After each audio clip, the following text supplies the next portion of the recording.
In today's video, I'm going to show you how to create a table in Google Sheets from scratch.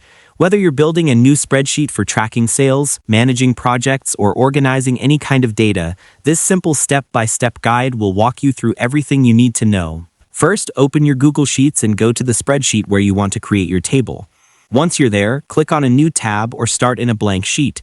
Look for the option labeled Insert in the menu bar, then select Table or Explore Templates.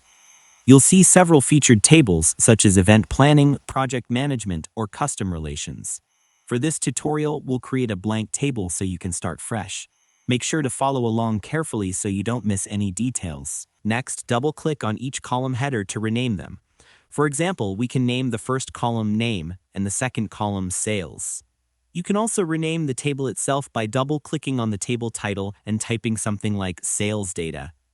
Now you have a clean, organized table ready for data entry. To make the process smoother, here are a few quick tips. Make sure you know what kind of data you want in each column. Consider using data validation to prevent mistakes, and decide ahead of time if you need drop-down menus, checkboxes, or number restrictions. Doing this beforehand saves time and ensures your table works exactly the way you want it. Once you've set up your table structure, you can add data validation for drop-down menus. For example, in the Name column, you can create a drop-down list with names like Andy, Dwight, and Jim.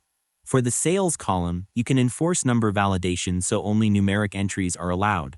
This way, if someone tries to type in text like none, Google Sheets will show an error. You can also add extra features like checkboxes for approvals or bonuses, making your table interactive and functional. After that, you should be able to manage your table efficiently and prevent errors in your data. It's also a good idea to explore additional formatting options such as bold headers, alternating row colors, or conditional formatting to make your table even more visually appealing. Taking this extra step ensures your spreadsheet is both useful and easy to read, and that's all there is to it.